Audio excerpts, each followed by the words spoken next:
As usual, Harvey sat in his recliner, beer in hand, watching a baseball game on the big screen TV. Betsy went upstairs after dinner. He had no idea what she was doing. He didn't care. As far as he knew, it was just another night at home.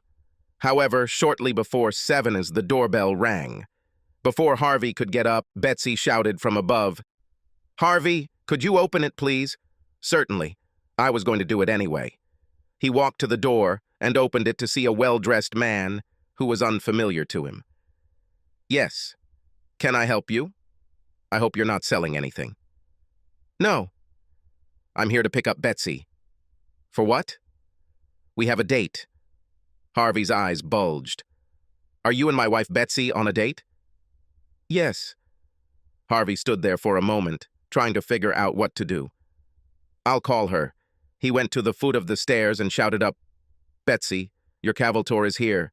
He expected her to ask, "What date?" or, "This isn't really a date." Instead, she said, "Tell him I'll be right there." Harvey just stood there wondering what was going on. When she entered the living room, she was wearing a short evening dress that showed off a lot of cleavage and had a lot of makeup on her face. Harvey asked, "Betsy, tell me, what the hell is going on?" "I'm going on a date." "Married women do not go on dates with anyone other than their husband." "I'm going. I'm tired of spending my evenings watching you drink beer and watch curling or some other exciting sport. The most I want from you is a burp or a fart. And you don't even apologize anymore when you do it. When was the last time we did something exciting? If you can't give me any attention or the occasional chance to have fun, I'll find someone who can." She poked her index finger into his chest for emphasis. "Now don't wait for me. If I'm lucky, I might not be back until morning." She left, slamming the door behind her. Betsy sat down in waiting her car and told the driver to move. Once he was away from home, he stopped, and they both started laughing. Betsy said, "I wish I had a photograph of his facial expression. It was priceless. If that doesn't make him go from being a sloth to being a normal person, I don't know what will. Don't you think this might make him angry and make the situation worse?" "I doubt it. He'll probably just sit there and wonder what happened. I'll be back before he gets too upset. I don't think he would consider divorce that quickly, but I'm willing to take the risk. I probably shouldn't have added that part about not being home until tomorrow. Well, it's too late now. Given the way our marriage is going, I think I would rather get a divorce than continue like this. Damn him. I love this idiot to death, but I just wish he would care more about me and us. Well, go around the block. Let's come back and I'll see how he's doing."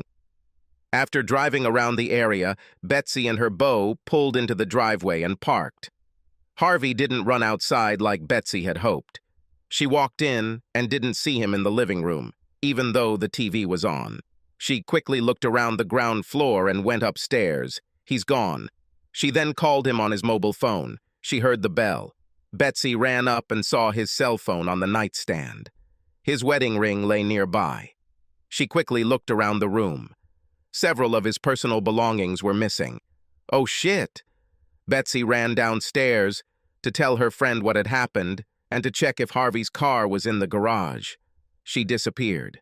The man asked, "Where do you think he is?" "He probably went to the bar to get drunk. In the worst-case scenario, he might even spend the night in a motel. I imagine him sulking like a little child. He'll pay for it when he comes back and forgets my joke. On the other hand, his departure may be for the best after all.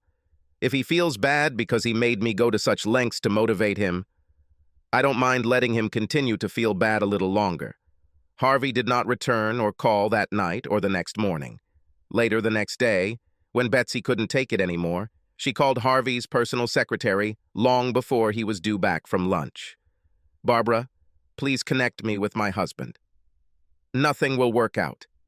"Betsy, what the hell is going on? Harvey comes staggering in this morning and tells me to shut up and listen. He tells me that he is taking the day off because he has a lot of personal things to take care of. He then asks me who handles our company's health insurance. I told him the name of the girl from HR who deals with health insurance. This helped him. He didn't want to talk to me anymore. He left without saying a word of gratitude or anything. This doesn't sound like Harvey at all." Do you know what happened to him? Did any close relative die or something? I am what happened to him. I pulled a trick that backfired. Once I talk to him and kiss his ass, I hope he gets back to normal. Now, could you transfer me to that girl from HR? Certainly. Human Resources, Rhonda. I would like to talk to Sylvia, please. She is currently undergoing orientation with a new employee. Can anyone else help you? Can anyone tell me what Harvey Strickland did in your HR department today? I can look through his file, but I need his permission to give you any information. I am his wife. Can you tell me anything? I can look at your coverage according to his policy. Wait, let me see. It's a coincidence. We should have contacted you today anyway. You should receive official notice in the mail that you are no longer covered by your husband's health insurance. You can keep your coverage for 180 days before it expires if you pay off the debt. That's the only thing he changed. Stunned, Betsy simply sobbed, "Thank you," and hung up. Why did Harvey take me off his health insurance? And then it dawned on her. She immediately went to her computer to check their online bank accounts. Half the money was withdrawn from my checking and savings accounts. Oh shit. He is in the process of divorcing me. Betsy couldn't decide what to do next. She thought for a moment before her phone rang. It was their life insurance agent and family friend, Larry. "This is Betsy. Hello, Larry." "Betsy, can you tell me what the hell is going on?" "Harvey came here, canceled the automatic payout on your life insurance, and changed the life insurance beneficiary to the girls. No money should go to you. In addition, automatic withdrawals for life insurance payments were transferred to the new account. He said he was sure that's how he wanted it to be. I will have to send you a formal notice of the change of beneficiary and the termination of your life insurance benefits. I'm sorry. I'm guessing you guys must be growing apart. Betsy, I'm sorry about this.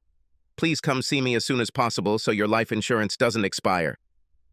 Am I right about you two getting a divorce? Yes, thank you. I can't tell you anything more now.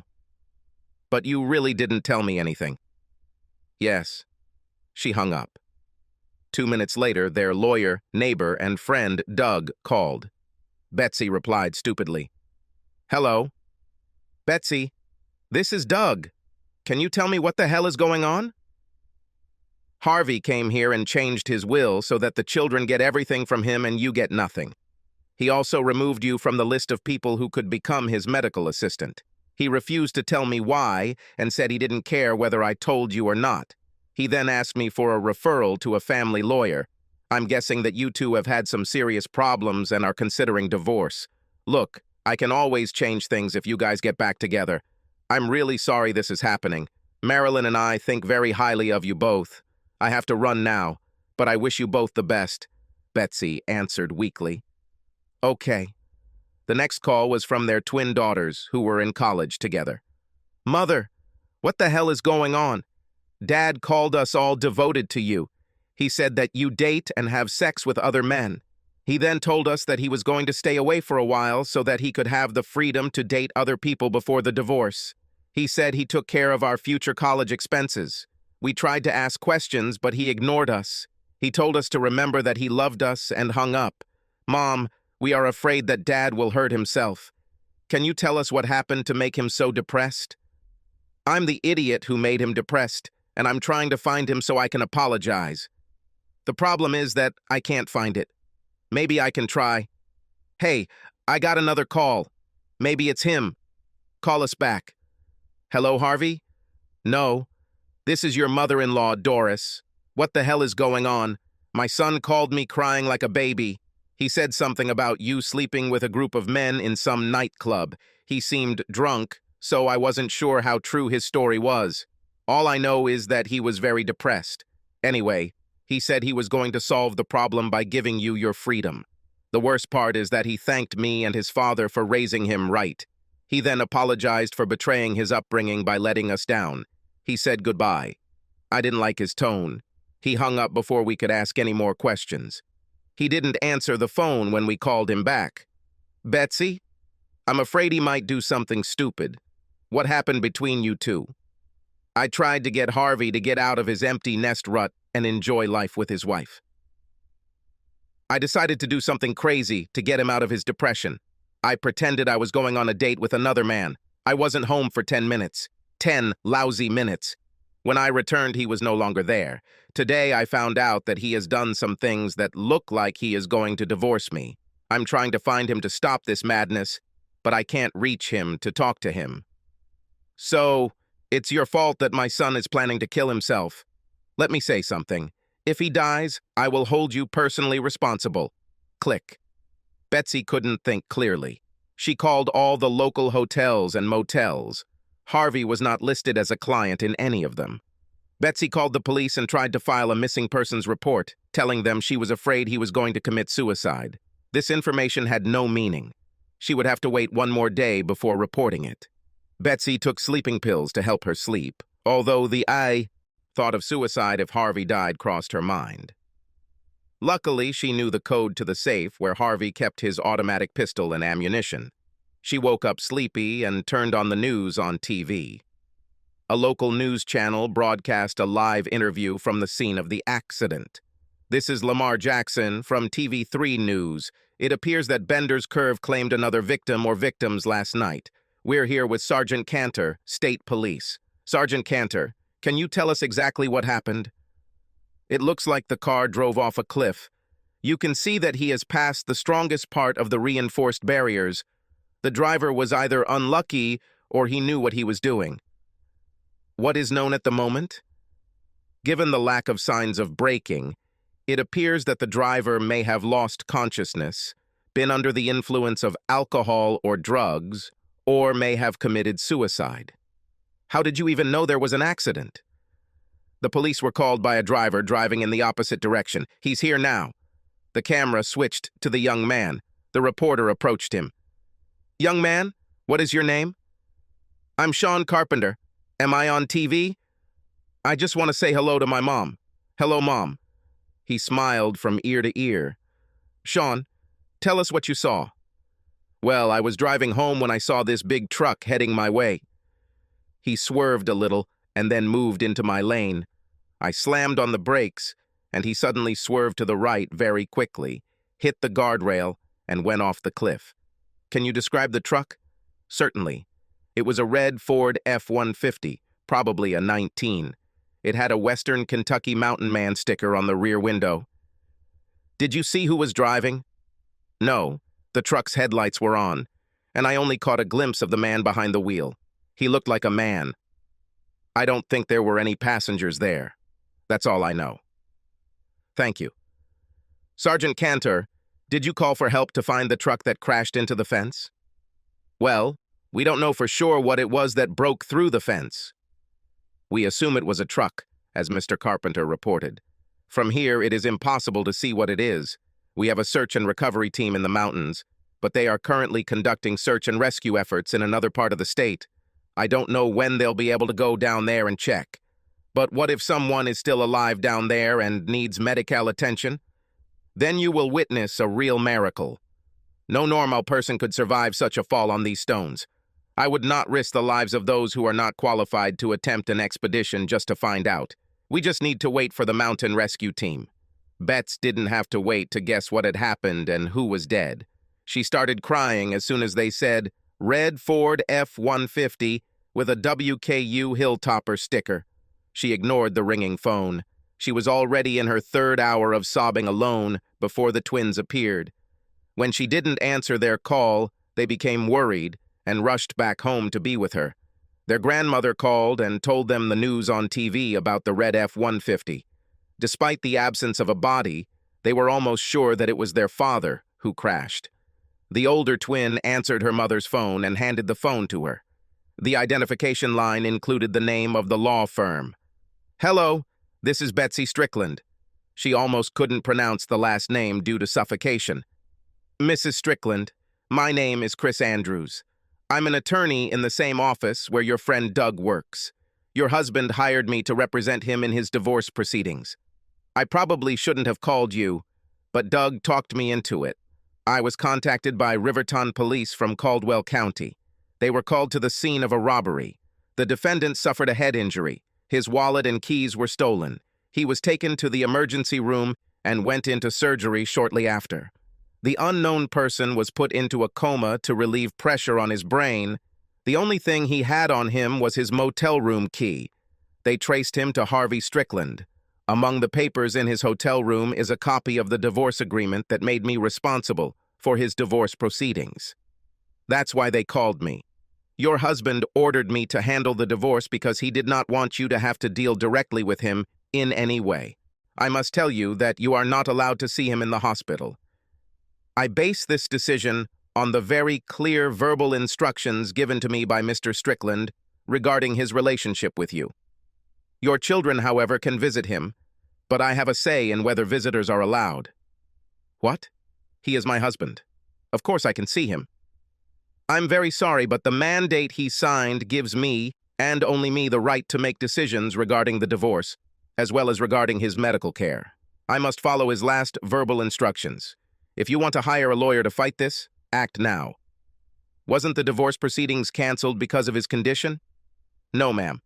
I was given clear instructions to pursue the divorce no matter what, although I don't think he foresaw that he would be robbed. Does this mean that all financial insurance and beneficiary actions he has taken will not be reversed? Yes, ma'am. They were all completed by him, and at this point I see no evidence that he wants them to be canceled.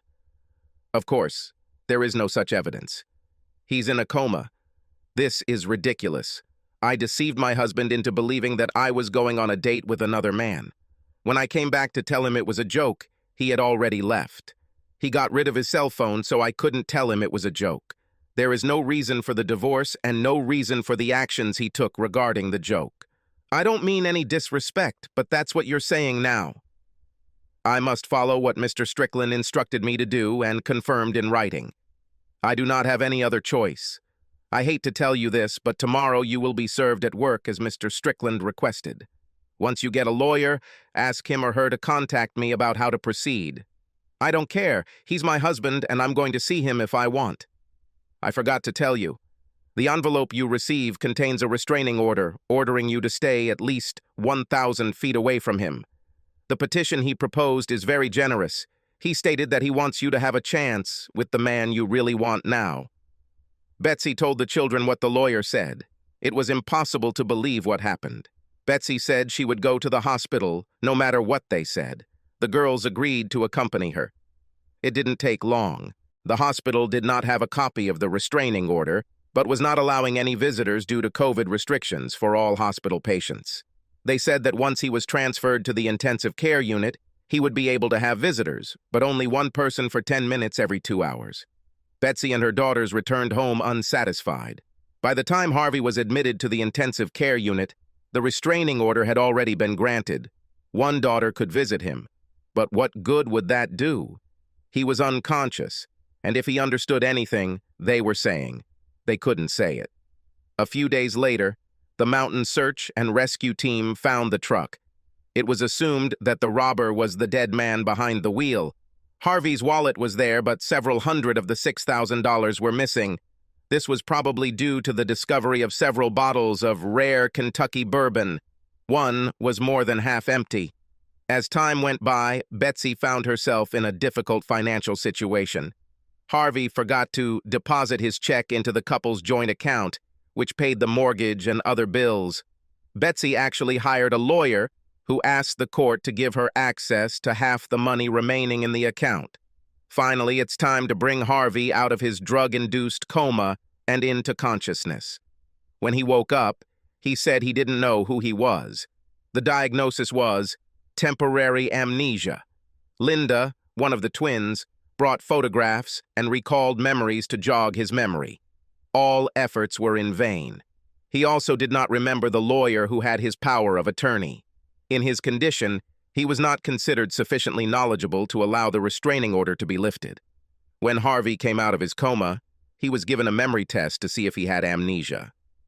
Harvey quickly realized that this was exactly what they were doing and immediately decided to pretend. He was told that his daughters wanted to see him.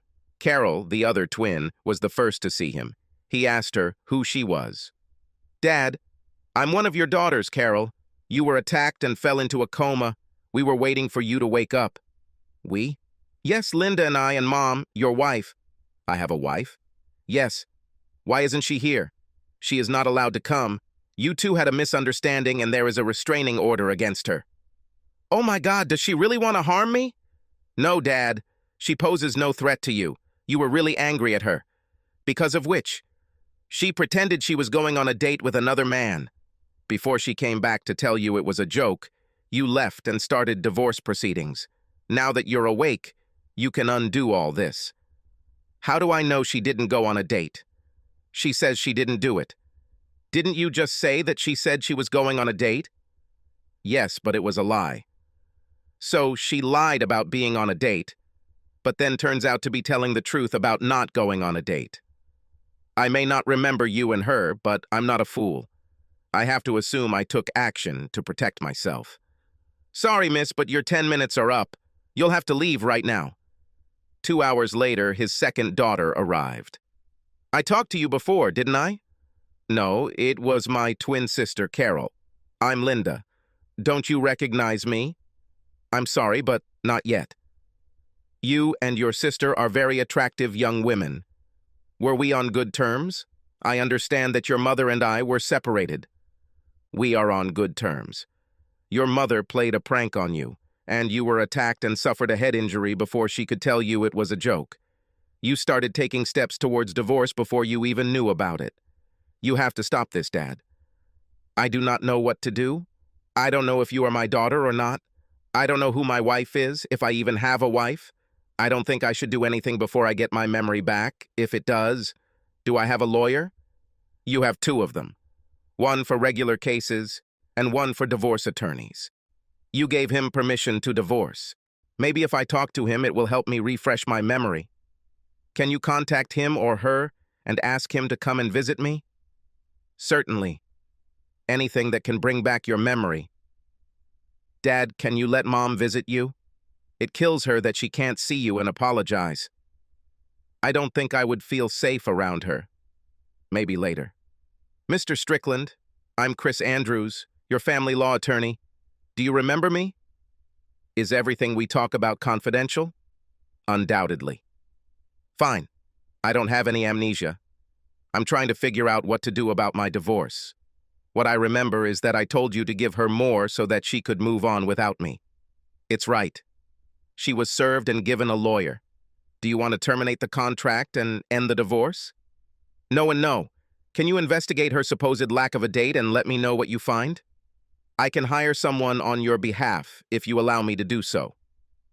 Do it. Harvey continued to pretend that he had amnesia and continued to talk to his daughters, ignoring their pleas to see their mother and stop the divorce. He was waiting for a report from his lawyer. The report arrived a few days later. According to private detectives, there is not enough evidence to prove whether she went on a date or not. The man she was with swears nothing happened, but he is married and may be afraid to tell the truth. It's up to you whether to believe her or not. I was afraid of this. Thanks for the info. I think it's time for me to get my memory back. I want you to continue with the divorce process. Carol was the only one who heard him say her name from memory. Soon after, he told her that memories came flooding back, including the night of Betsy's betrayal or deception, depending on what you believe. He agreed to meet with Betsy. After hugs and tears, Betsy began, "Harvey, it was a trick, a sneaky trick on you to get you to change. Doug and I only drove around the block, but by the time we got back, you were gone. How do I know this is true? I can get Doug to come and tell you. He was the one who helped me pull off this trick. So, I have to take the word of the man you cheated on me with to convince me that you didn't cheat on me. Sorry, but this dog doesn't hunt. I tried to call you, but you left your phone at home. I sat waiting for you all night, but you never came back. Was anyone there while you were waiting? Doug stayed there for a couple of hours and then went home. For some reason, I'm sure that he will vouch for you. I waited for your call until the next day, when I called you at the office. That's when I learned that you took a scorched earth approach to my fake romance. You looked like you couldn't wait to get rid of me. Why not?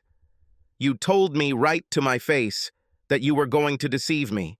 You said you wanted another man who stood in front of me in my house. I was devastated, but because I loved you, I wanted to give you what you wanted as soon as possible. Besides, I no longer wanted to be married to you because you no longer kept our marriage vows. Why prolong the agony? Let's go ahead and get a divorce. I don't want a divorce. I didn't plan to really cheat on you and never did. I wanted to encourage you to fight for me and bring some life back into our marriage. Clearly, I chose the wrong way to do this. I'm sorry. Please, Harvey, stop the divorce and let's get back to our lives. I love you. Even if what you said is true and I still don't believe it, you played a cruel, vile joke on me. I don't know if I want to stay married to a woman who does these things. I am currently continuing the divorce process and will be moving into my own apartment when I leave the hospital. Harvey, this is such a waste of money. You have a home and a bed. I'll move to another room in the house for a while if that's what it takes to get you back. Visiting time is over, and I want to see my daughters. Betsy was sent out of the ward. The twins tried to support their mother's cause. Neither of them could explain how much time their mother spent with Doug that night, so it didn't matter to Harvey. When it was time for him to check out, he actually moved into an apartment near his work. The divorce continued until it got to the point where Betsy's lawyer demanded mandatory counseling for them. 12 sessions. Harvey offered no resistance. Betsy went first. I love my husband very much. We had a wonderful marriage and raised 2 wonderful girls together. I think empty nest syndrome hit him harder than it did me. I wanted to fill this gap by spending more time with him doing different things, rather than just physically being together in the same house. Harvey seemed to have moved away from our marriage. Our sex life remained the same as when we had to plain sex at Tim's, when the girls were unlikely to hear. Their absence didn't change anything for Harvey. I decided to shake him up so that he would pay more attention to me. I convinced a male friend from work to join me in what I called shock therapy. One evening, I pretended to go on a date with him. My beau and I drove around the block so I could come back and tell Harvey it was a joke to get him angry about our marriage again. When we returned 10 minutes later, he was gone, and I had no chance to talk to him. I waited until the next day when I called his office and found out that he had taken several steps to divorce me. It was a few days later when I found out that Harvey had been robbed and was in a coma. When he came out of his coma, he didn't believe that my fake date was a ruse, and I wasn't actually going out with other men. He has been seeking a divorce ever since. I apologize for my wrong actions and beg him to give me a second chance. Harvey, what's your summary of what happened? She's accurate in some of what she said, but she left out a few details. When her boyfriend showed up, she not only told me she was dating him, despite my objections, she said she hoped to spend the night having sex with him. At that moment, I knew my marriage was dead. I assumed it was my fault that our marriage failed, so I wanted to leave as soon as possible. I left my home and hers so she could have the man she wanted and I could start over too. I took steps to quickly separate us. I gave power of attorney to a lawyer because I didn't even want to think about Betsy anymore, let alone talk to her. I would give her a generous divorce and move on with my life. I didn't know that they were going to rob me, and I certainly didn't expect that I would be in a coma. When I came out of the coma, I didn't remember who I was. Sometimes I wish I had stayed in the coma and regained my memories of that night. Betsy says she didn't actually go on the date, but doesn't provide any evidence. In my opinion, it's just as likely that she actually went on a date and slept with this guy, Doug. I think she only changed her mind when she realized what all this would mean for her socially and financially. Now I'm being asked to believe that it was just a joke, and I have to go back to live with a woman who didn't mind breaking my heart. Even if she is telling the truth, she is a wife who has proven that she is ready to hurt me whenever she sees fit. How can I live with this? Every evening when I come home, I have to worry about what awaits me. A loving wife or a cheater going on a date. It would be cleaner if we divorced. She and Doug can have a life together and I can try to move on. It seems we have something to talk about. Everything was at a standstill until Betsy brought Doug to a session. Harvey, I want to apologize for my participation in the prank. Betsy assured me that everything would be fine. I was very doubtful when she got into my car. I swear we only drove around the block before we got back to the house. She was shocked to hear that you had left. We learned that you abandoned your phone when we found it in your room. I stayed with her, waiting for you to return. Most of the time she complained about what we did and how much you meant to her. After a while, I left. Once again, I apologize. Do you believe me now, Harvey? His words certainly sound sincere, but maybe he's just a good actor. Harvey, there seems to be nothing I can do to prove to you that it was just a joke. Regardless of precedent, I will never make fun of you again. Can't you just trust me? Let's watch. You lied to me that night when you told me you were going to spend the night with Doug. Then you claimed that you didn't do anything. You repeat that you are not lying now. Next, you want me to believe that you will not do anything like that again in the future? How do I know where the lie is and where is the truth? It all comes down to trust, Harvey. If we want to get back together, you'll have to trust me. If you can't do this, I will agree to divorce you. The advisor spoke. I have a suggestion. How about a postnuptial agreement that stipulates that if Betsy does this again, you get all the property in the divorce? Would you be willing to sign this, Betsy? Yes. Harvey, I think I could try. Betsy came over and hugged him. Harvey slowly integrated back into his marriage to Betsy. Quite a long time passed before she and Betsy found themselves in the same bed. Their interaction was very fragile. Over time, they developed a relationship that included more walks, doing household projects together, visiting their daughters, and traveling. Their sex life was more active than before the incident. Betsy began to feel comfortable at home. One day, Harvey called and told Betsy not to cook dinner. It looked like they were planning to go somewhere. He had to hang up quickly, so Betsy didn't know for what reason. She did remember the reorganization going on at his job due to the merger. Betsy assumed that he had received good news about his position after the reorganization. Harvey entered the house and immediately went upstairs. "I'm changing for tonight," was his comment on the way. Soon after, the doorbell rang. Betsy opened it. Standing in front of her was a woman who looked about 10 years younger than them. She was very attractive and dressed professionally. "Yes, can I help you?" "I'm here because of Harvey. We're going to a place tonight." Betsy remembered the incident that she tried to forget. She thought he was finally trying to get revenge. An idea appeared on what to do. She invited the woman to come in. "You have a wonderful house, Mrs. Strickland." "Thank you. Excuse me, I'll just be a minute. I need to tell Harvey you're here." She shouted, "Harvey, your companion is here." His answer was unclear. She assumed he said he would be down now. She returned to the woman. Betsy was about to ask her a question when she heard Harvey coming down the stairs. She took action. Betsy wrapped her hands around the woman's throat and began to lightly choke her. "You bitch who steals husbands." The woman, who Betsy took to be part of a reverse joke, began to struggle. Harvey screamed, "Betsy, stop!" "What the hell is going on?" Betsy started laughing. "This time I caught you trying to make fun of me." "What other joke?" "This is my new merger manager, Amanda Briggs." "Amanda, I'm so sorry. I don't know what came over her." Amanda frowned, looking at him. "I like to think that my charges are normal people, both during working hours and during non-working hours. You can say goodbye to your new position if that's what you consider normal. I'll be in the car waiting for you to take me back to the hotel." "Amanda, please give me a chance to explain before I do anything hasty." She ran out the door. Betsy cried, sitting on the sofa. "Thank you very much, Betsy. Just when I thought our marriage was back on track, you are ruining our marriage and my job. Here it is.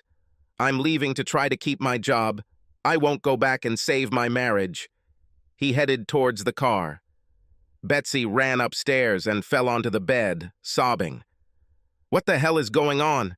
What have I done?" About 15 minutes later, Harvey and Amanda returned to the house.